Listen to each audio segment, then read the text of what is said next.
Muy buenas noches, amigos y amigas, para ser plural. Y amigues. Y amigues.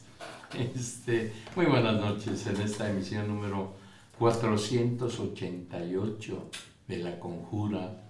En este lunes 7 de abril del 2025, un día frío, lluvioso en Jalapa, que además con mucho tráfico por toda la ciudad, yo creo que por las cuestiones de la lluvia.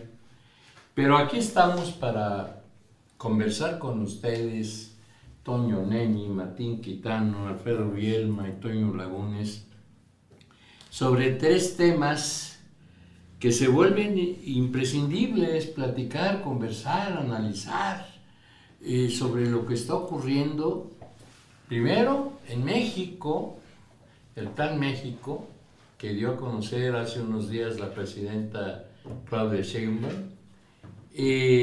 lo que está ocurriendo con las bolsas de valores en todo el mundo que están a la baja, con las reacciones sobre todo de los países orientales, donde el presidente Donald Trump puso aranceles por arriba del 30%. Y sobre todo, por supuesto, los efectos en México, donde se mantiene el 25% al acero, al aluminio, a los productos que no estén contemplados dentro para el plan el Tratado de Libre Comercio.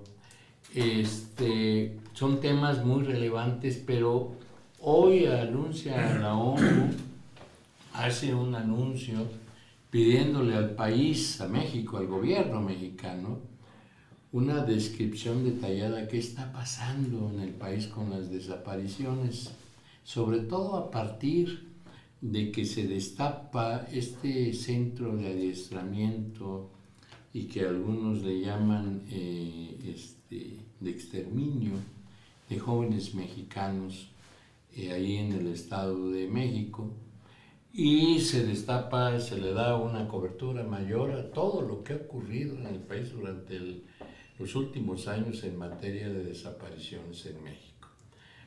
Para ir en orden, vamos a empezar con Trump y los efectos de aranceles, porque el Plan México finalmente es resultado o es una estrategia mexicana sobre las decisiones del presidente estadounidense con respecto al comercio, a los aranceles que impuso durante los últimos días, que está generando mucho ruido en todo el mundo y por supuesto también aquí en el país. Alfredo Bielma, vamos a empezar contigo. ¿Cómo ves el tema de los efectos de los aranceles en las bolsas de valores, en la cotización de nuestra moneda, por supuesto, porque había bajado un día, el día del anuncio, que fue el 2-3 de abril, sobre los aranceles, y luego vimos un incremento en el precio del dólar aquí en el país, las estrategias de China, de los países orientales con respecto al tema de los aranceles. ¿Cómo ves? Sí, el problema de los aranceles es que tal pareciera que su diseño de origen proviene del estado de ánimo de quien es ahora el presidente de la potencia económica más fuerte del mundo. El presidente Trump las ha impuesto. Ya no sabemos si es por ocurrencia o por si efectivamente forma parte de un plan económico para poder despejar de su país los problemas que él dice que le han provocado los países que han estado viviendo a expensas de la explotación de la economía de los Estados Unidos. Y este es un asunto que obviamente viene derivándose desde algunos meses previos a la toma de posesión, porque él ya los había adelantado. Y los gobiernos, por un lado, no creyeron que fuera a ser que fuera a imponer estos aranceles, porque la verdad son un despropósito, pues algunos se preocuparon por tomar las providencias necesarias y suficientes, otros como México, pues esperamos a ver qué es lo que iba realmente a hacer el presidente Trump. Ya lo hizo y ha producido un descomunal desconcierto en la economía de todas las naciones del mundo oriente y de occidente.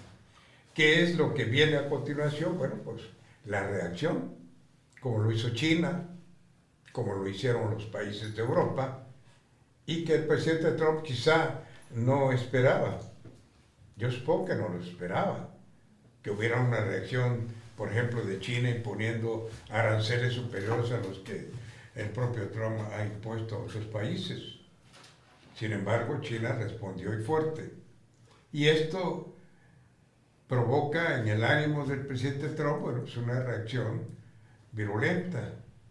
Y esto en una gente que actúa más por las vísceras que por el pensamiento, pues es muy peligroso, porque simple y sencillamente maneja los resortes de la economía más fuerte del mundo y que obviamente repercute en todo el ámbito económico de Oriente y de Occidente. Así es, Alfredo. Fíjate, Toño Lagunes, que este tema de los aranceles, este fin de semana también se reflejó en productos internos, en asuntos internos en Estados Unidos.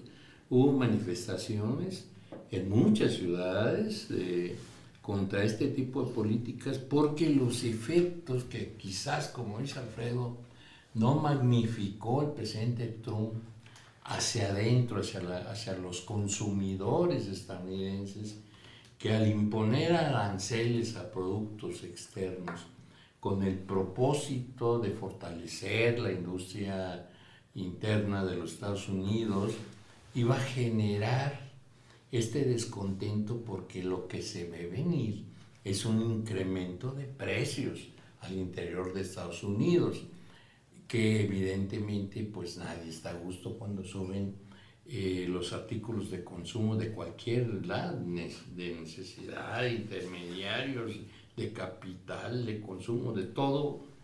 Y entonces, en ese contexto, reacciones afuera adversas, reacciones internas adversas, pues no la va a tener fácil Trump. ¿Cómo ves?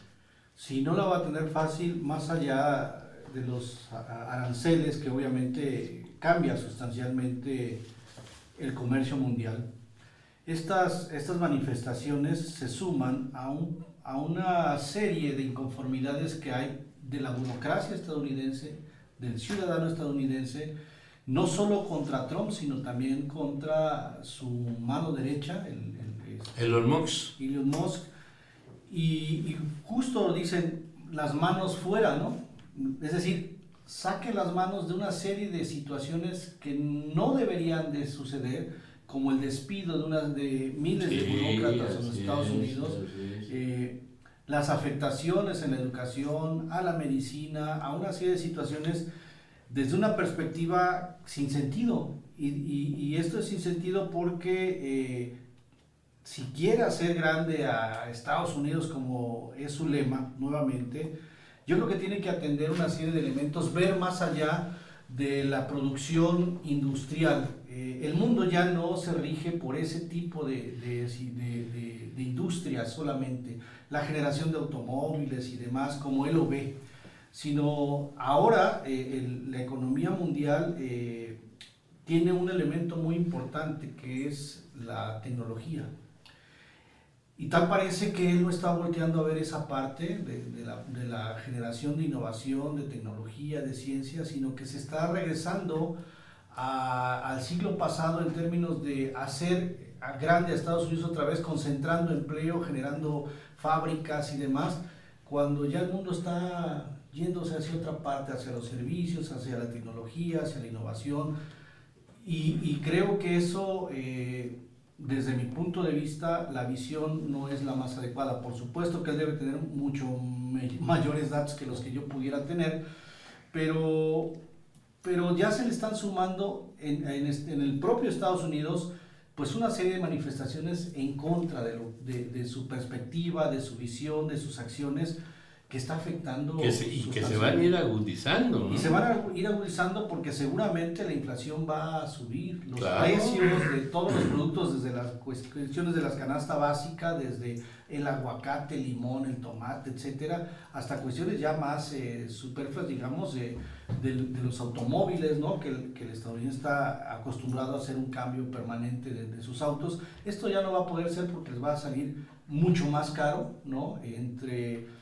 Hablaba entre $4,000 y $10,000 por unidad, es posible que les salga mucho más caro. Cañón. Y entonces, pues, obviamente ya no va a ser, si hablamos de automóviles nuevos, pero si hablamos también de las refacciones, que para poder reparar los autos, pues también les va a pegar. Por decir algunos ejemplos, ¿no?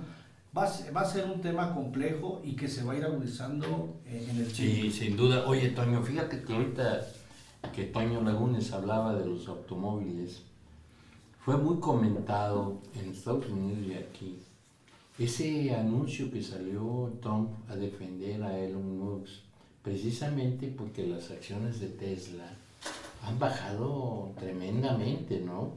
Y que nunca se había visto a un presidente estadounidense hacer un comercial, porque fue un comercial, ¿no?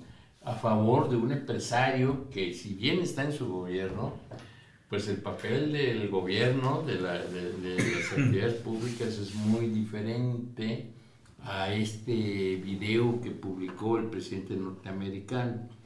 Pero adicionalmente a esto, el tema de las repercusiones internas, de la migración que hay, el ataque a los migrantes, esta política pública tan agresiva del presidente Trump y otros elementos permiten de alguna manera visualizar una situación que, como dice Toño Lagunes, se va a ir agudizando y que quién sabe en qué resulte, porque las políticas arancelarias que responden los países orientales pues también van a afectar muchísimo, no solamente la economía norteamericana, la economía mundial también.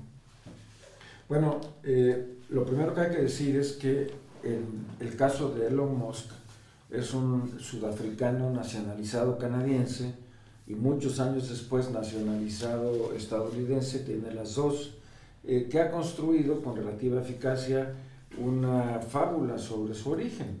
Él quería decir que venía como Steve Jobs de la cultura del esfuerzo y de una cochera y tal. No es cierto, su papá era rico y él no es un científico como lo ha vendido, es un gran imaginador, es un gran vendedor de sí mismo que ha logrado acumular una inmensa fortuna. Hoy es el hombre más rico del mundo, pero gracias a la especulación, gracias a utilizar a los medios, a las redes, para poder darle precio a sus acciones.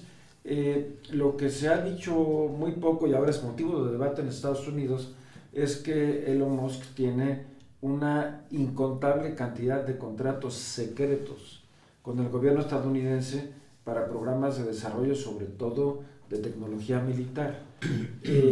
Solo para que se tengan referencias, empresas como la Lockheed o la otra Martin, no me acuerdo cómo se llama, tienen contratos por billones de dólares cada año de fondos secretos que no se reportan ni al Congreso ni a los órganos de control. Muchos proyectos fracasan.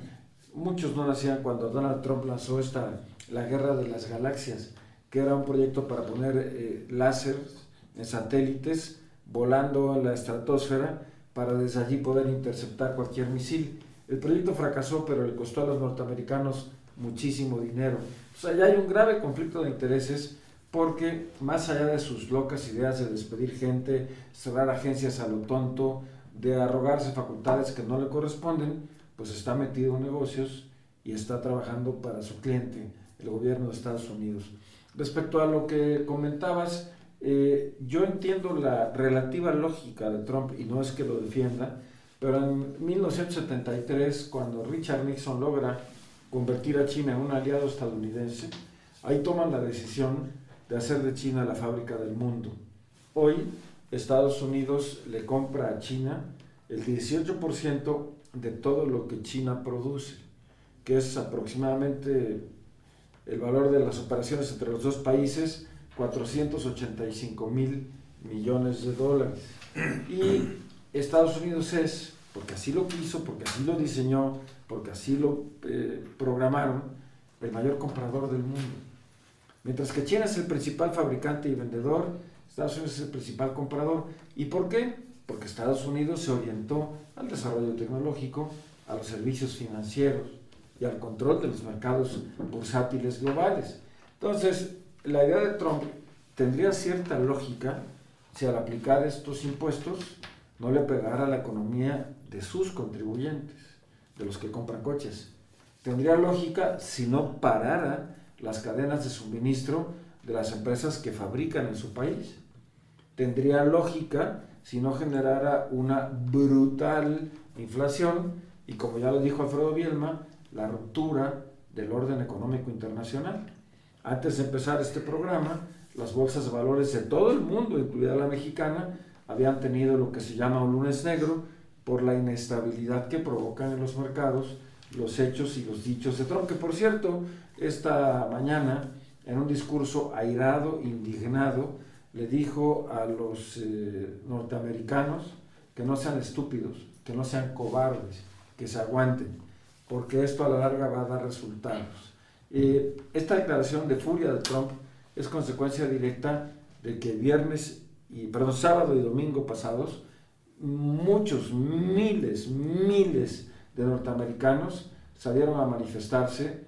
La manifestación de Nueva York era verdaderamente acojonante, las calles de Manhattan repletas de gente diciendo lo que ya adelantó Toño Lagunes, manos fuera, que quiere decir, 160 organizaciones civiles están exigiendo que el presidente Trump se someta a la ley porque afirman que está siendo un dictador sueldo, afirman que está violando el orden jurídico y que está usando sus facultades. Y ya dijo Toño, perdón que te interrumpa, que va a buscar un tercer periodo presidencial. Pues tendría que violar la Constitución porque no se lo permite. Pero ya quedó claro que la mitad de los gringos no quieren a Trump, están muy molestos con él. Y algo muy interesante, el Partido Demócrata, que se convirtió minoría en las dos cámaras, había quedado como la oposición aquí. Es sorprendente la similitud del fenómeno mexicano con el gringo. Un líder populista, poco racional, y la oposición impávida, el control completo del Parlamento, lo que lo convierte casi en un dictador. Entonces Trump está muy enojado, ya le dijo estúpido a los norteamericanos. Vamos a ver cómo contesta. Muy bien, Toño. Oye, Martín, fíjate que esta serie de aranceles superiores al 30%, sobre todo a los países orientales y más del 20% a los países europeos, va a generar, aparte de contrarréplicas o réplicas. Hoy en la mañana leía yo a Gerardo Esquivel en el Milenio, que hablaba sobre la posibilidad de que estos aranceles que le dan a los países asiáticos y europeos, que pueden ser o van a ser superiores a los que asuma México, puede generar una situación favorable para el nearshoring, porque va a ser más competitiva la economía norteamericana y que las grandes empresas transnacionales que producen por la mano de obra más barata en Oriente posibilite la ocasión de que la inversión se venga para México. Esa sería, pues dice Esquivel, una posibilidad que pudiera generarse en México en el mediano plazo. Obviamente se necesita pues infraestructura, capacitación, seguridad, una serie de cosas, pero pudiera ser un efecto de los aranceles. ¿Cómo ves, Martín? Sí, bueno, leí también a Gerardo Esquivel y lo veo pues efectivamente muy optimista en este artículo donde plantea esta desazón, esta incertidumbre, esta crisis global como una oportunidad para México incluso.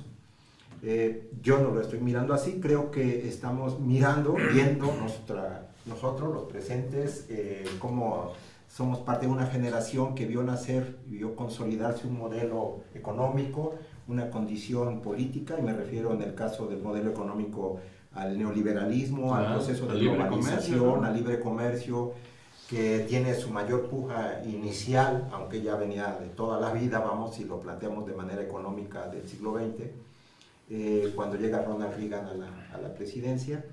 Pero nosotros nos tocó ver y vivir el fortalecimiento de una ola democrática, y lo planteo porque se enmarca precisamente en la condición del debate que en este momento se está teniendo, particularmente con las actitudes de Donald Trump.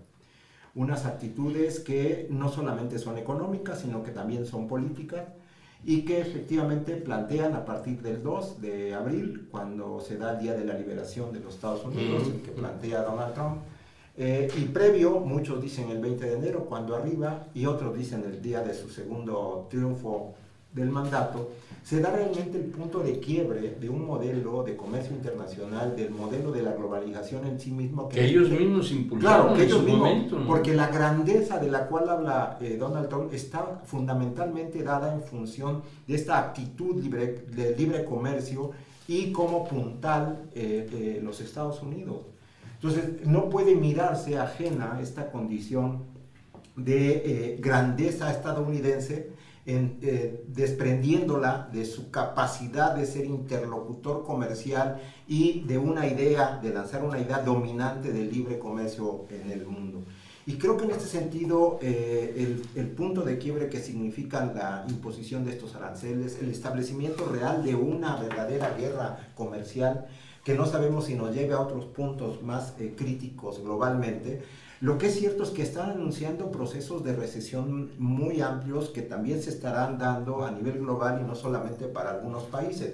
Ya lo hablaba hace rato Toño Lagunes, lo decía también Alfredo y Toño Lagunes, y Toño Nemi, y tú mismo, Carlos. Estados Unidos también va a padecer la condición de esta guerra comercial, de estas condiciones de competencia. Ellos más que nada. No, pero el problema está que está saliendo de ellos la iniciativa, y esa es cuando la víbora está mordiendo la cola. Al final de cuentas hay un problema de degradación impulsado desde el imperio, que obviamente tiene muchas contradicciones internas, porque el problema del arribo de Donald Trump te habla también de una debilidad de una sociedad civil que ha venido desgastándose, y de un modelo de participación democrática y de construcción de derechos civiles que entró en crisis. Porque no podemos justificar de otra manera la segunda llegada de Donald Trump, un personaje cuestionado no solamente desde el punto de vista de su discurso y de sus posiciones, sino cuestionado por las características legales en las cuales se encontraba, porque ha sido sentenciado incluso, y esto significaba una llamada de atención, una alerta roja muy grande, que pareciera una amplísima cantidad de integrantes de la sociedad norteamericana, del pueblo norteamericano, pasó por alto y los votó. Porque muchos pensaron, como pensamos en México, y lo digo por el gobierno, como pensaron en otras partes del mundo, al cual ya se refería Alfredo Bielma, que no iba a actuar como estaba planteando que iba a actuar. Al final, lo que pasó es que sí actuó como lo dijo, e incluso de forma más brusca, más dura y más profunda.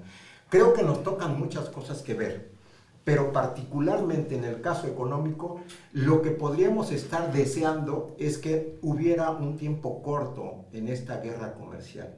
Si esta se establece en un largo periodo, la crisis global va a generar crisis sociales profundas que van a permitir el arribo con mayor fuerza de los populismos actualmente vigentes. Es decir, que tienen presencia sustantiva. No necesariamente que hayan ya llegado al poder en muchos países, pero que están abriéndose las puertas para que muchas naciones políticamente estén llegando a esto. Pues ya está afectando esa parte que tú mencionas desde la perspectiva social, movimiento social. Ya Singapur, ya parte hay un país en Sudáfrica que justo lo que está invadida por guerrillas de otro país, y con esto pues va a ser mucho más complejo para ellos esta parte, ¿no? Porque económicamente no tienen posibilidades de hacer frente a las cuestiones sociales, a las necesidades, y además si están siendo violentados por guerrillas, pues va a ser muy complejo. Las interlocuciones, yo estoy de acuerdo contigo, Toño, las interlocuciones que se estaban teniendo globalmente como facilitadoras de mecanismos de diálogo, de salidas a las presiones, se han roto. Y los organismos supranacionales construidos en el lenguaje del neoliberalismo, que construían posibilidades de revisión a acciones nacionales, pareciera que van en retroceso profundamente. Y se construye una idea proteccionista nacionalista que da favor, que favorece, sin duda alguna, no solamente la llegada de populistas de izquierda o de derecha, sino de vigorosamente una condición del discurso nacionalista acentuado. Y esto es muy peligroso. Lo vemos nada más en un apartado y lo comento. Acaba de ir a Hungría Netanyahu. Lo recibió Orbán. Se supone que Orbán pertenece a la Corte de la Haya, tiene presencia. La Corte de la Haya lo tiene como, ¿cómo se dice? Delincuente a Netanyahu. Tenían que haberlo detenido la policía húngara por instrucciones de la Haya. No lo hizo. ¿Qué sucedió? Orbán se salió de la Haya. Están desmontándose las figuras internacionales de control y de que favorecían, se supone, los derechos y las libertades. Creo que hay mucho riesgo. Y en ese sentido, el vuelo ¿por dónde pasó? Por Italia, por Francia, por el espacio aéreo de ellos, y no lo detuvieron. Cuando en otro lado, en otro momento lo hubiera hecho, creo que lo hicieron con Evo Morales en alguna ocasión. Sí, pero esto responde a otras circunstancias. Oye, Toño, como resultado de esta política arancelaria del presidente Trump, pues ya se venía cocinando, integrando lo que llaman el Plan México, que la presidenta Sheinbaum hace unos días dio a conocer, y al que leerlo así de manera rápida, veo que se sustenta en dos ejes fundamentalmente, independientemente de algunas otras acciones de política pública que está proponiendo. Uno es, por supuesto, el fortalecer el mercado interno y con ello el consumo interno del país para desarrollar a través de esta política una industria mexicana que pudiera sustituir importaciones de los Estados Unidos. Pero el otro eje que yo veo que quizás sea más importante es el eje que tiene que ver con la construcción de la obra pública, ya sea a través de inversión del gobierno o de inversión privada. ¿Por qué la industria de la construcción? Porque tiene mejores y mayores efectos multiplicadores en la economía. En tu concepto, Toño, ¿cómo ves el Plan México? ¿Realmente funciona? ¿Es una carta de buenas intenciones, como lo han dicho muchos analistas? ¿Hay incertidumbre jurídica? ¿Hay inseguridad? ¿Cómo ves el tema, Toño? ¿Por qué me haces esa pregunta, mi querido presidente rector? A ver, quisiera estar equivocado. Lo he dicho hasta el cansancio, quisiera pararme afuera del Palacio de Gobierno en Jalapa o en la Ciudad de México, al Zócalo, y decir, estoy con mi presidente Sheinbaum incondicionalmente y voy junto con ella a defender el interés público. Pero con tristeza veo que seguimos, como los últimos 6 años, en un mundo de demagogia y mentiras, pero sobre todo de ocurrencias. No tiene nada, absolutamente nada de sólido este Plan México. Revisé las 24 líneas de acción, 22, y podría poner muchos ejemplos, me voy a limitar a 3. Hay empresas que ya estaban trabajando, instaladas en el Bajío, Guanajuato, Querétaro, un poco de Michoacán, y se han tenido que ir porque no hay abasto de energía. Con el pretexto del nacionalismo, el presidente López Obrador, con su secuaz, el señor Bartlett, destruyeron los proyectos que había para generar energía renovable y cancelaron muchas opciones de instalación de nuevas empresas. Hoy, si una empresa grande quiere venir, va a preguntar por dos elementos fundamentales, agua y energía. Y México hoy ya no las tiene. Eso hay que dejarlo muy en claro. Segundo factor, que le van a dar microcréditos a las pequeñas y medianas industrias. Si cuando tenía dinero el gobierno de México, el presidente López Obrador tomó la decisión de no aplicar medidas contracíclicas en el COVID, fue uno de los 5 países del mundo que no aplicó medidas contracíclicas y llevó a la quiebra a decenas de miles de pequeñas y medianas empresas, pero también de negocios familiares informales. El no haber aplicado medidas contracíclicas durante el COVID provocó un incremento desaforado del desempleo, provocó la pérdida de fuentes productivas de riqueza y también afectó la recaudación fiscal. Se tuvieron que poner brutalmente agresivos y ahorcar a los contribuyentes cautivos para lograr aumentar un poco la recaudación del dinero que gastan a lo tonto. Entonces, si no tienen dinero ahorita, ni para pagar las nóminas, la federación, en los estados y en los municipios, ¿de dónde van a sacar para prestar?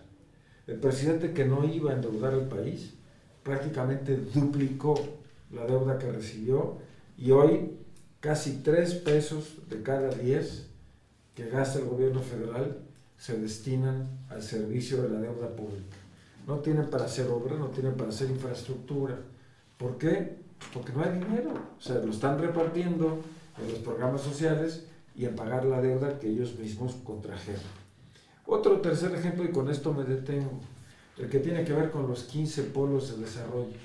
Escogieron 15 zonas que, según ellos, tienen factores detonantes para crear empleos, riqueza y desarrollo. Si usted tuviera $1 millón de pesos, en su sano juicio, pondría un negocio en donde le cobran derecho de piso.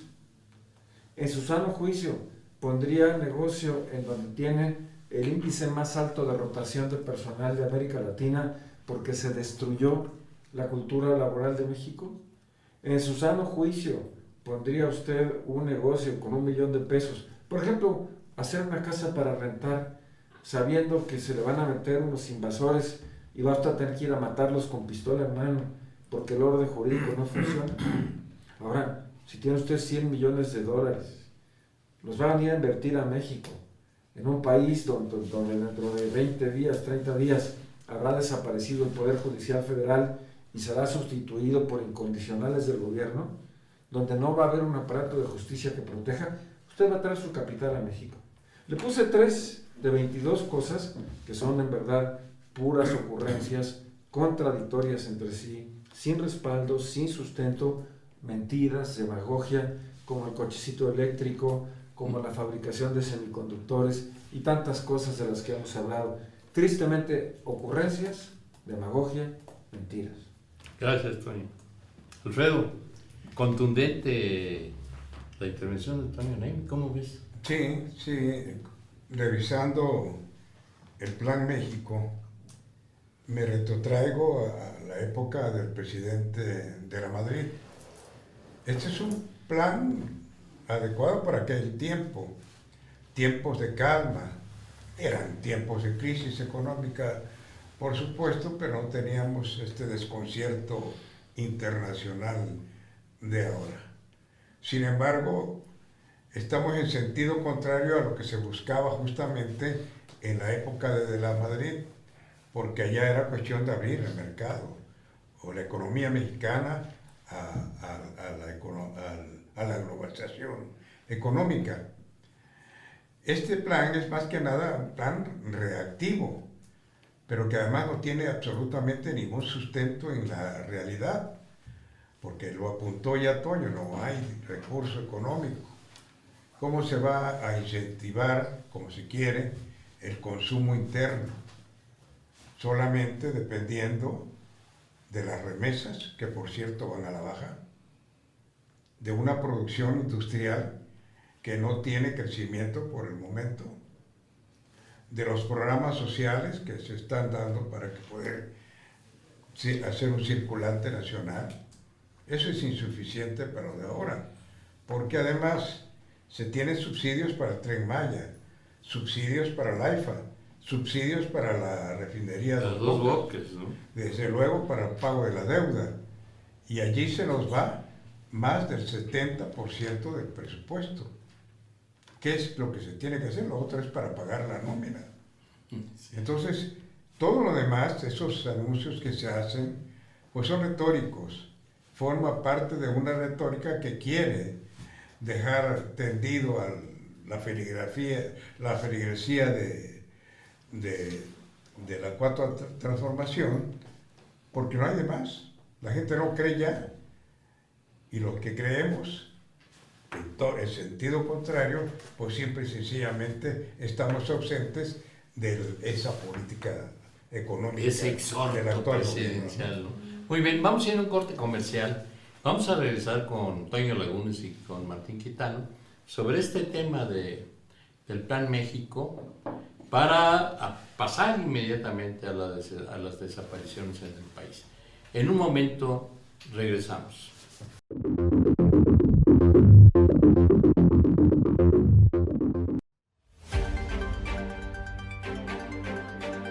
Mantente informado a través de las plataformas de Sociedad 3.0 Multimedios.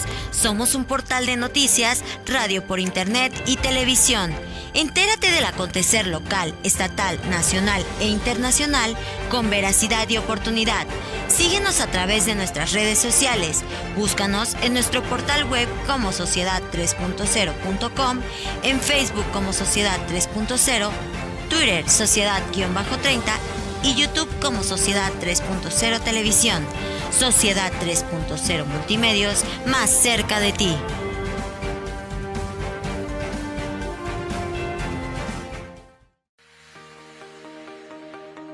¿Buscas calidad educativa? Universidad IBES. Ofrecemos 13 licenciaturas, 4 especialidades, 6 maestrías y 5 doctorados.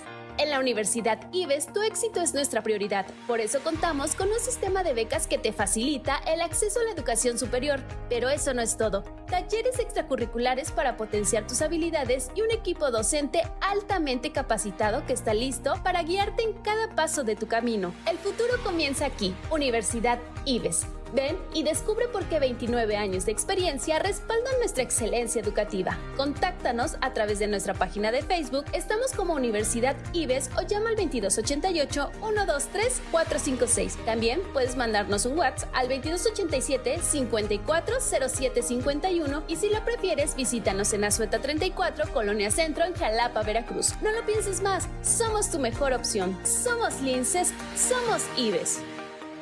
Bienvenidos a Bachillerato IBES, tu mejor elección educativa. En Bachillerato IBES sabemos que tu futuro es lo más importante y por eso estamos comprometidos en ofrecerte una educación de excelencia. Nuestros maestros altamente capacitados y nuestro enfoque integral te prepararán no solo para tus exámenes, sino para la vida. ¿Por qué elegirnos? Horarios cómodos y flexibles. Sabemos que tienes muchas responsabilidades y actividades, por eso adaptamos nuestros horarios para que puedas estudiar sin estrés. Costos accesibles. Creemos firmemente que una educación de calidad no debería ser un lujo, por eso nuestros costos están diseñados para ser accesibles para todos. Una educación que marca la diferencia. En Bachillerato IBES no solo te preparas académicamente, sino que también te desarrollas como persona. Nuestro enfoque integral te ayudará a alcanzar tus metas y sueños. Además, ofrecemos una amplia variedad de talleres extracurriculares para que descubras y desarrolles tus talentos. ¿Te apasiona el canto, el teatro, la danza folclórica, la pintura, la guitarra o el fútbol femenil? Tenemos algo para ti. También contamos con activación física para mantenerte en forma y saludable. Y hay más buenas noticias. Con nuestra promoción especial puedes acceder a una beca del 50%, haciendo tu educación más accesible que nunca. No dejes pasar esta oportunidad única. Inscríbete hoy mismo y da el primer paso hacia un futuro brillante. Llámanos al 2288 17 20 26 o envíanos un WhatsApp al 2288 56 80 88. También puedes visitarnos en nuestra sede, calle Juárez número 87, zona centro, Jalapa, Veracruz. Estamos aquí para ayudarte en cada paso del camino. La experiencia respalda nuestra excelencia. Únete a la familia IBES y construye tu futuro con nosotros. Somos Linces, somos IBES. Universidad Martí, impulsando la innovación del conocimiento. Somos una universidad consolidada a nivel nacional e internacional con planes de estudio pertinentes y de alto nivel. Contamos con licenciaturas en Ingeniería Civil, Ingeniería en Informática e Ingeniería en Tecnología y Producción. Además, tenemos maestrías en Ingeniería, Administración, Psicología, Ingeniería Ambiental y Derecho Procesal Penal.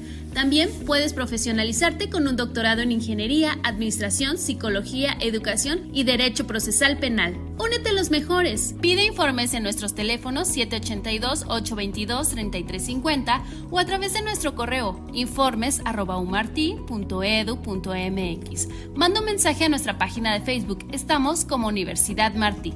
O mándanos un WhatsApp al 782-210-6521. Ven a nuestras instalaciones, ubicadas en calle Costa Rica 415, Colonia 27 de septiembre, en Poza Rica, Veracruz. Universidad Martí. Aprende, avanza y transforma. Únete a la excelencia educativa en secundaria y preparatoria Dr. Gavino Barreda. Con más de 60 años dedicados a la formación académica, somos tu mejor alternativa. Contamos con un cuerpo docente altamente capacitado en tecnología educativa para garantizar una enseñanza de primer nivel a costos accesibles. Contáctanos al 782-823-1105 o síguenos en Facebook como Secundaria y Preparatoria Dr. Gavino Barreda.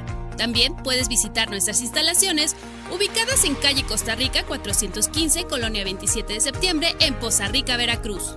Permítenos ser parte de tu trayectoria hacia el éxito en una comunidad educativa de excelencia. Nuestra historia avala nuestro compromiso con la calidad educativa. Únete a Secundaria y Preparatoria Dr. Gavino Barreda. Más de 60 años de experiencia al servicio de tu desarrollo académico. Soy Gavino, soy evolución.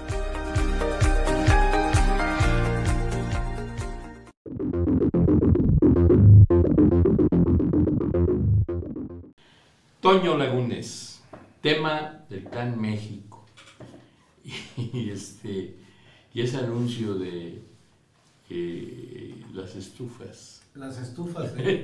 ¿Cómo ves, Toño? Una ocurrencia, una política pública. ¿Qué coños es eso? Son ocurrencias tras ocurrencias y como lo mencionamos acá detrás de cámara, es una tomadura de pelo para los mexicanos. Estos 18 puntos que establece el Plan México, me voy a referir a algunos por cuestiones de número. Además, habla de ampliar la autosuficiencia alimentaria, habla de más leche, más frijol, con un más, campo en caos, en crisis. En un campo donde realmente el abandono del campo ha sido brutal, ¿no? Y que esto ha generado una insuficiencia en la producción nacional. Les voy a referir a algunos números. El 22.5% de los mexicanos no tiene acceso a una alimentación nutritiva y de calidad. El 8.5% de los mexicanos estamos en pobreza extrema, ¿no? Están en pobreza extrema. Todas las ayudas hacia el campo se han traducido en ayudas económicas o en cash, ¿no? Pero no en mejorar la producción o incentivar la producción. Entonces, todas estas cuestiones, la falta de planeación, la falta de infraestructura, la contaminación de los suelos, la contaminación del agua, la verdad es que yo no veo cómo con estos elementos pudieran mejorarse este primer punto, que es ampliar la autosuficiencia alimentaria. Hay otro que dice que...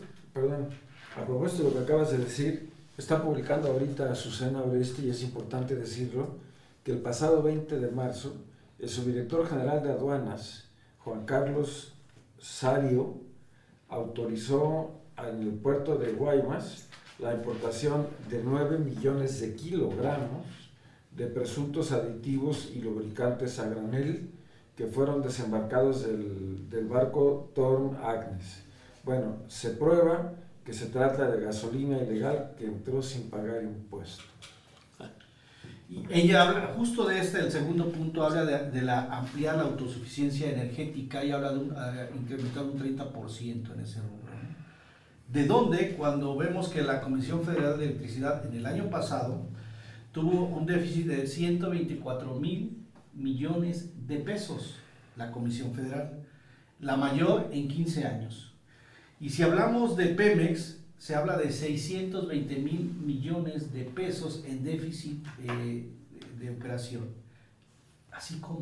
O sea, ¿cómo incrementar ese 30% de la producción de gasolina, diésel y demás? Cuando hay pérdidas, cuando la infraestructura de estas dos grandes empresas están en quiebra, no hay innovación, no le están metiendo tecnología. Y Dos Bocas no jalan, No, por ¿verdad? supuesto, las Dos Bocas pues es un paraguas para muchas cosas, ha servido Dos Bocas. Paraguas para la corrupción, paraguas para el incremento sustancial del presupuesto de su operación, paraguas para la ineficiencia y la falta de planeación en la infraestructura nacional. Y digo paraguas porque ha servido para criticar, pero no ha pasado nada. Es decir, ¿quiénes están investigándose? ¿Quiénes están en la cárcel? ¿A quién les han abierto alguna carpeta de investigación? A nadie, ¿no?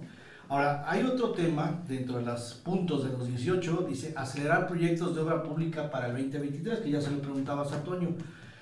Tan solo la infraestructura carretera en este país, el 67% de los más de 900,000 kilómetros de carretera que hay en este país está en malas condiciones, con socavones, con baches, con desnivel, etc. O sea, el 67%. Y si hablamos de la inversión, porque esto es un reflejo de las inversiones en el pasado, con Peña Nieto se hablaba de que su presupuesto para este rubro de mantenimiento y construcción de carreteras fueron 109,000 millones de pesos. Con López Obrador fueron 73,000 millones de pesos. Con Claudia Sheinbaum ya, ahora, está destinando 44,000 millones de pesos para el mantenimiento de 44,000 kilómetros. O sea, el famoso bachetón. Entonces, si vamos viendo números, digamos, ¿de dónde carambas va a hacerse realidad este tipo de puntos que ella quiere? Ahora, habla también de acelerar la construcción de vivienda y créditos.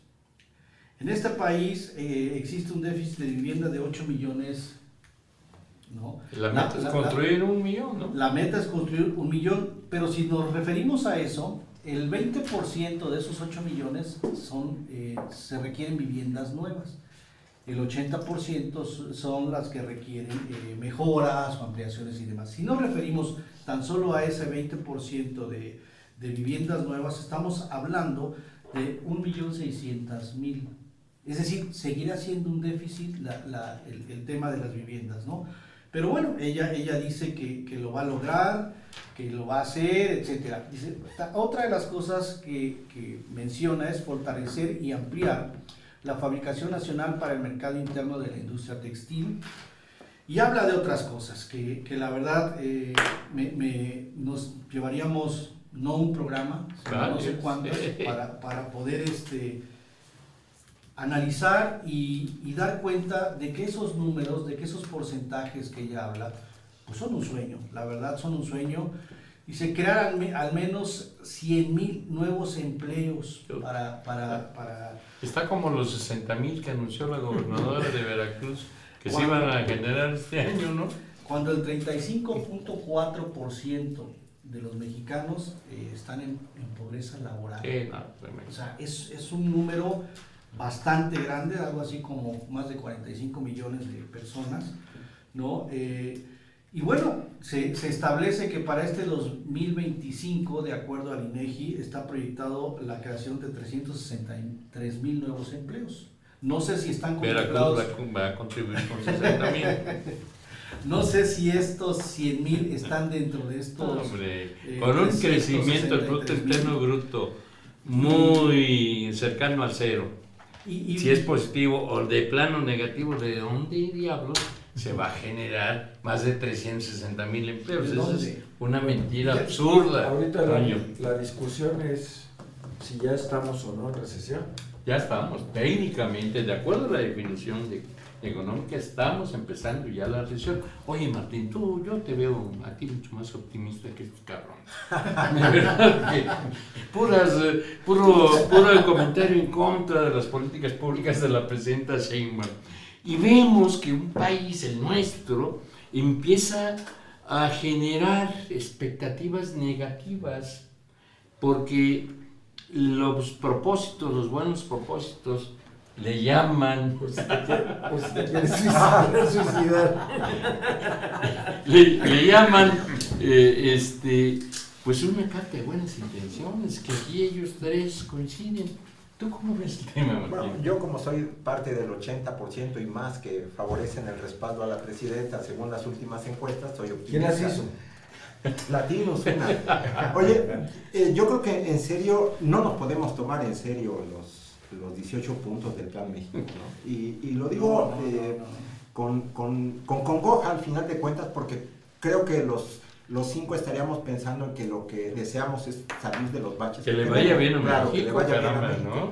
El problema está que en el escenario en el que estamos y con los planteamientos que se hacen, lo único que queda claro es que la clase política gobernante, desde hace 7 años prácticamente, es una clase política esquizofrénica, ¿no? Que se escapa de la realidad muy claramente. Y que pues hace pendejos. Es que viene la otra, efectivamente.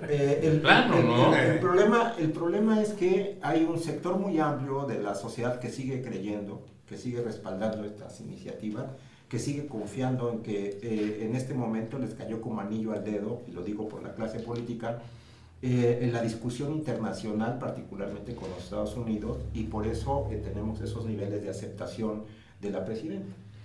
Ahora, ¿qué representa el Plan México? Pues efectivamente, más allá de tomarlo a chunga, de que es una serie de puntos de buenas intenciones solamente, refiere en este marco esquizofrénico del ejercicio público también un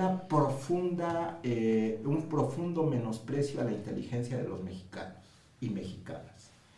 El asunto es que se sostienen estos planteamientos en función de la reedición de mentiras que hemos estado recibiendo durante los últimos 6 años con el gobierno de López Obrador, que incluso no solamente despachó a la corrupción como un ejercicio de la sociedad mexicana o de la clase política o de la clase de funcionarios de nuestro país, sino que también quitó el huachicol, sino que también rescató la soberanía. Desde septiembre del año pasado tendríamos que ser autosuficientes en gasolina, por ejemplo, cuando estamos importando 650,000 barriles diarios. Más el huachicol, ¿no? Bueno, más el huachicol. Y en ese sentido creo que el debate que también nos tiene que plantear del Plan México y su reubicación de la economía mexicana al final de la gestión de la presidenta Claudia Sheinbaum, de estar entre las 10 economías del mundo, otra mentira ligada precisamente a lo que estamos mirando, es que este gobierno tiene como santo y seña de sus condiciones de quehaceres la reproducción sistemática de mentiras que justifican sus quehaceres frente a sus seguidores, punto. Porque detrás de esto ejercen un poder que genera miedo en muchos actores. Lo miramos incluso en la instalación del Plan México, donde hubo un amplio sector de los empresarios de este país aplaudiendo algo que efectivamente, creo, no lo ven como una cuestión que se pueda aterrizar realmente, porque hay condiciones técnicas, operativas, jurídicas, que incluso entrarán en una espiral mayor la del Estado de Derecho, las jurídicas, a partir del 1 de junio de este año. O sea, es terrible que haya un sostenimiento más allá de la feligresía, como lo plantea Alfredo Miedma, de esto que llaman 4T, sino que haya un vacío en términos de redes opositoras como las que se manifiestan en Estados Unidos hace apenas unos días. Entonces, realmente el Plan México es un elemento que aglutina los miedos, conforma las decisiones de una élite mentirosa que no está asumiendo las responsabilidades de la crisis que estamos teniendo. Sí, mira, personalmente quiero hacer los comentarios con respecto a la oposición que señalas. Es una tristeza lo que está ocurriendo con la oposición en el país, de verdad. O sea, ahora que vamos a vivir ya un proceso electoral en Veracruz, es una tristeza darse cuenta que los partidos que supuestamente son de oposición, lo único que buscan son regidurías. No buscan triunfar, o porque se sienten menos, no ven posibilidades, o de plano los grupos dirigentes están colocando a su gente en estas circunstancias, ¿no? Los regidores.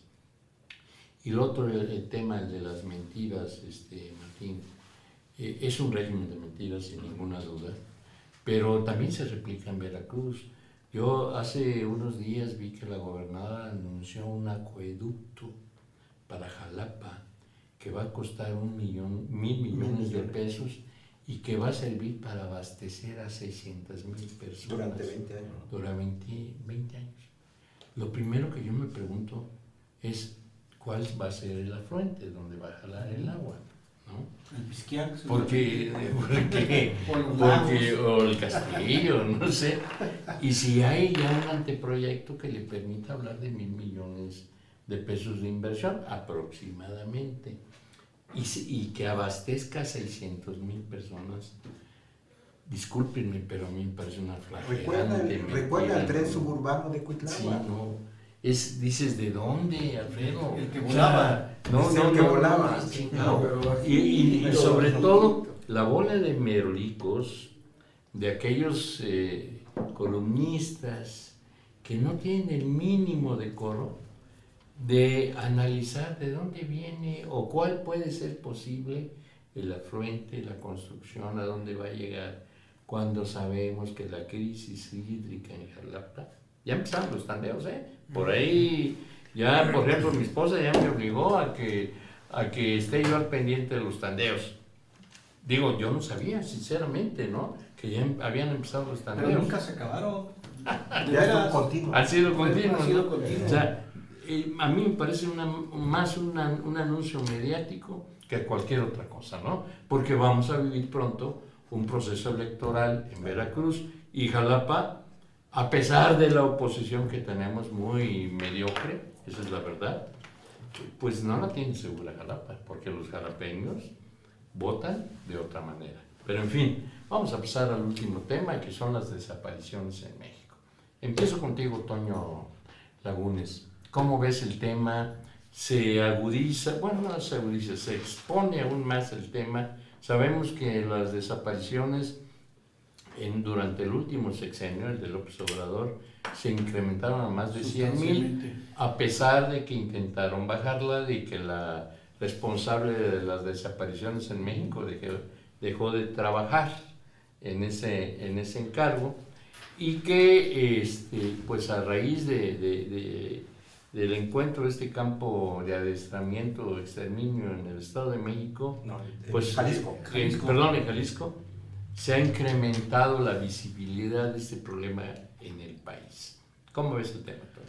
Es grave el problema de las desapariciones. Tan solo en el periodo del 1 de diciembre de 2018 al 21 de marzo de este 2025 se habla de más de 11,600 desapariciones a nivel nacional. Estamos hablando de un número importante, pero más allá de la desaparición, de los números, no hay una política, una coordinación que pueda atender este problema con veracidad, con oportunidad, sino al contrario. Creo que lo que está haciendo ahora, están tratando de establecer una narrativa, inclusive acciones, desde el sexenio anterior se dio, de minimizar estas desapariciones o disminuir inclusive el número de estas desapariciones, desaparecer a los desaparecidos, ¿no? Tan solo en el sexenio anterior, la encargada propia del programa le renunció. ¿Por qué? Porque no estuvo de acuerdo en la política. Desapareció. Y tal parece que este sexenio está repitiendo esta situación. Y que además, insisto, no hay una coordinación, no hay un seguimiento puntual, no hay números claros, políticas claras, estrategias, acciones claras que permitan justo hacer esa parte, ¿no? Entonces, supongo, no lo sé, no tengo claro respecto a qué obedece este apercibimiento del presidente del Comité contra la Desaparición de Personas Forzadas de la ONU. Se habla de un artículo 34 que no sé a qué se refiere, pero justo es lo que dice, o sea, que nos den elementos, que nos den información, qué está pasando en México. Pero información clara, veraz, ¿no? No estos otros datos que ya se ha venido referenciando aquí, en diversos temas, ¿no? Creo que es importante aclarar y que sobre todo que se atiendan a las víctimas en segunda mano, es decir, los familiares de las víctimas, porque ni siquiera eso hay una atención de recepción, de escuchar, al contrario, las satanizan, las acusan, etcétera, ¿no? Terrible, Eso terrible. es terrible. Oye, Alfredo, fíjate que en el tema de las desapariciones, muchos opinadores dicen que se deben fundamentalmente a dos factores: el reclutamiento del crimen organizado, reclutamiento forzoso del crimen organizado sobre jóvenes mexicanos. Ahí está el caso de Jalisco, de que les ofrecen empleo en central, y los citan en centrales camioneras y no sé qué cosa, o de lucha entre grupos criminales. Tiene que ver, evidentemente, con uno de estos dos elementos, independientemente de que haya alguien o uno se desaparezca de su casa, de su núcleo familiar, por irse por ahí, ¿no? Ya definidos estos dos elementos, pues no hay una política pública de apoyo. Como bien dice Toño Lagunes, pero peor aún, madres buscadoras han sido asesinadas y no se ve ninguna acción de la justicia. Pero, ¿cómo es?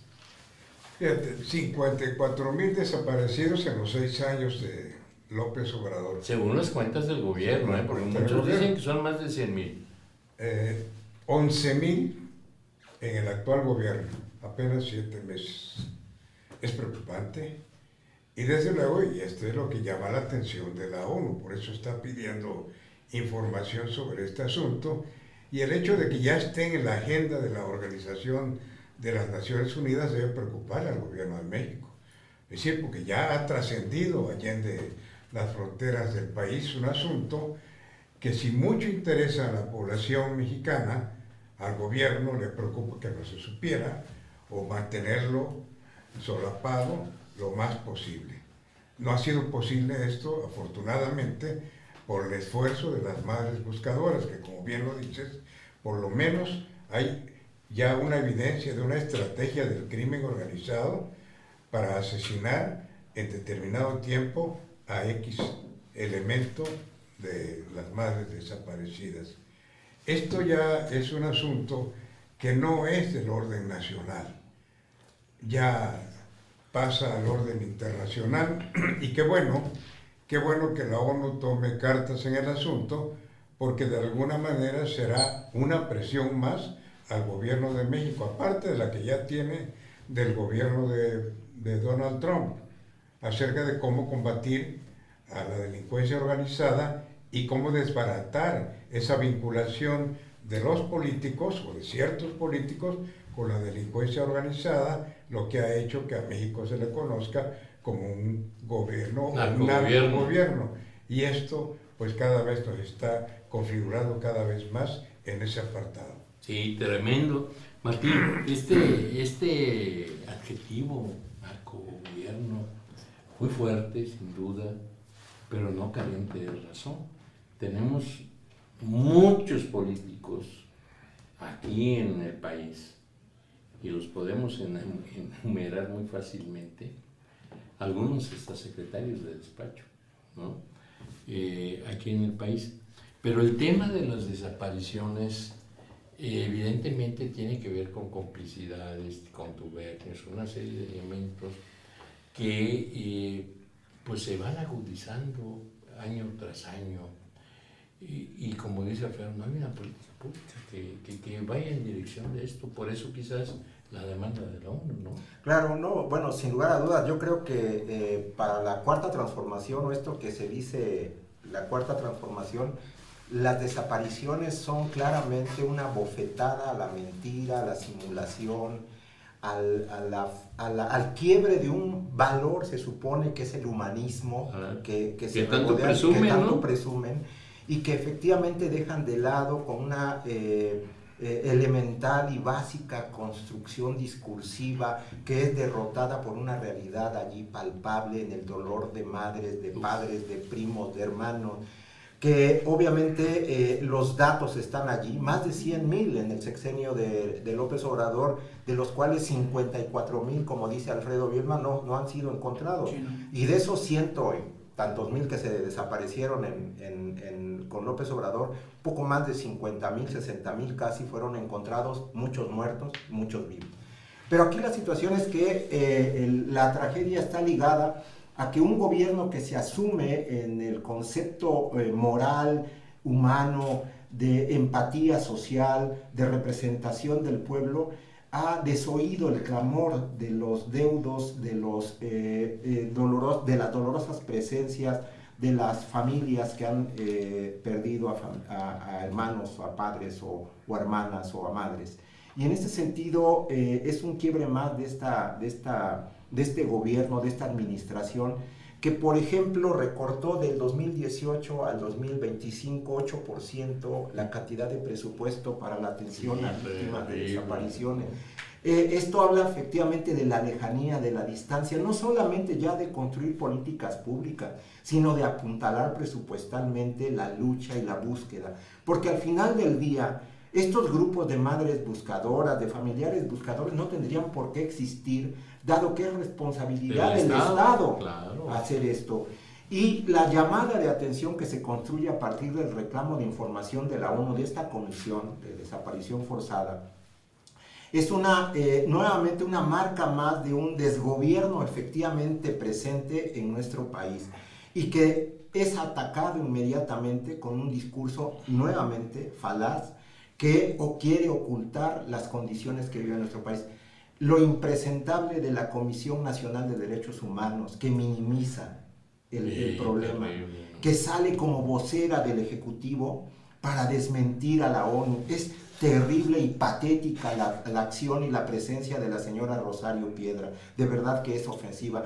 Y evidentemente una presidenta de la República que, más allá de que pueda presumir la cercanía con la sociedad, simple y sencillamente no solamente se mantiene distante, sino se mantiene en términos del discurso tradicional que se ofertó desde las luchas de izquierda de hace muchos años respecto de las desapariciones existentes, y particularmente el movimiento del expresidente López Obrador en señalamientos puntuales. Voy al caso de Ayotzinapa como paradigmático de que siempre se dijo que fue el Estado y ahora no se asume la responsabilidad. Cuando se dice que es el Estado es porque hay colusión mínima, al menos, de algunas de las instancias de la representación pública. Y esto lo vemos en muchas, yo diría en prácticamente todas de las desapariciones que se nos presentan en los últimos tiempos, simple y sencillamente por este fracaso institucional del entramado que está perfectamente carcomido. Yo creo que es la ruptura de un orden, de una visión, de un comportamiento que se asumía diferente y que simple y sencillamente reproduce lo más negro de la historia de nuestro país. Pero aparte del tema de desapariciones, la crisis forense, creo que es un tema que, sumado a estas desapariciones, por falta de recursos... Miles de cadáveres están ahí. Es una locura impresionante, ¿no? Sí, Toño, contigo termino este comentario sobre las desapariciones. Durante muchísimos años México fue tránsito de la droga. Todavía en tiempos de Toribio Gargallo se le pagaba a los grupos delincuenciales por cuidarla, por hacer la logística, por transportarla, por recibirla, llevarla a la frontera.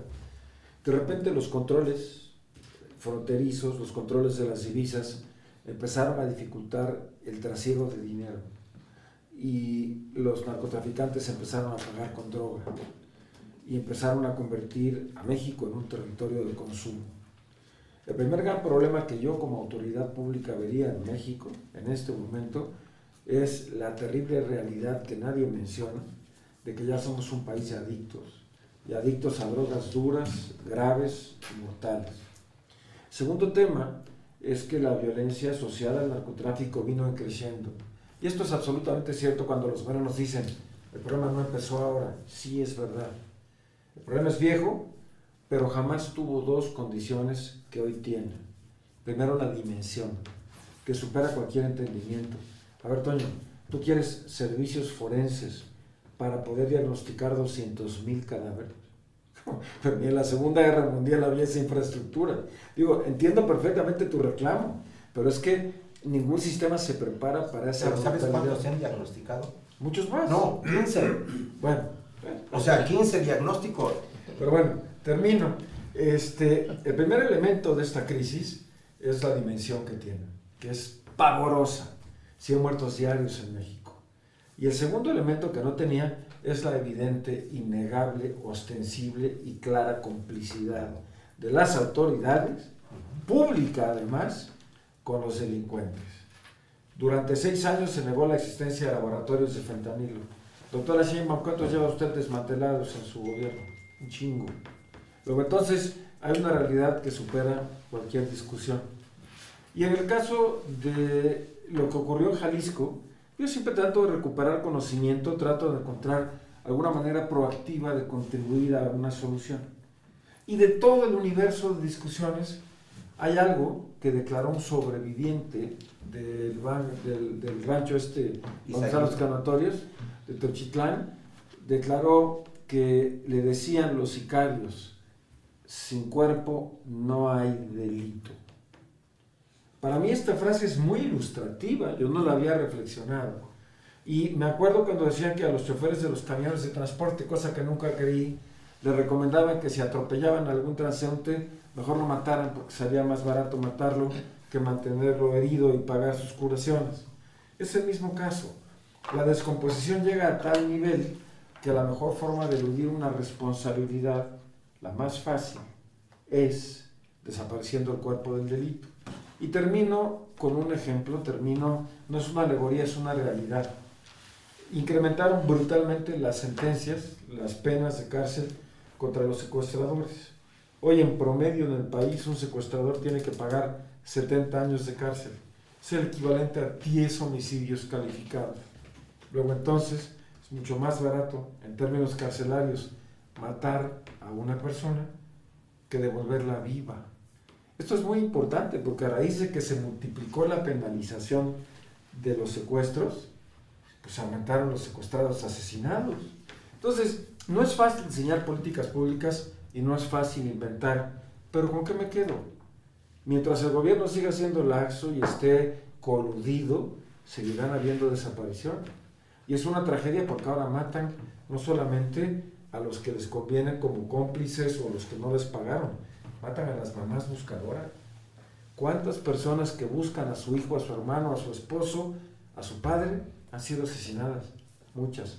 Una tragedia desde cualquier punto de vista. Pero lo que más duele es que se nieguen, por los caprichos de un orate, a reconocer la realidad. Claro que hay colusión entre la autoridad y los delincuentes. Claro. Gracias, Toño.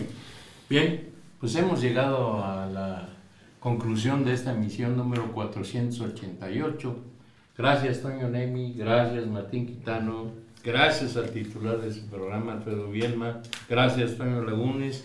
Pero sobre todo, gracias a ustedes que nos hacen el favor de estar al pendiente de estas emisiones.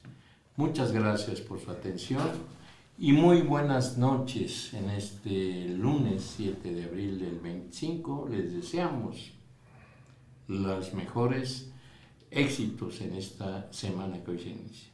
Hasta pronto.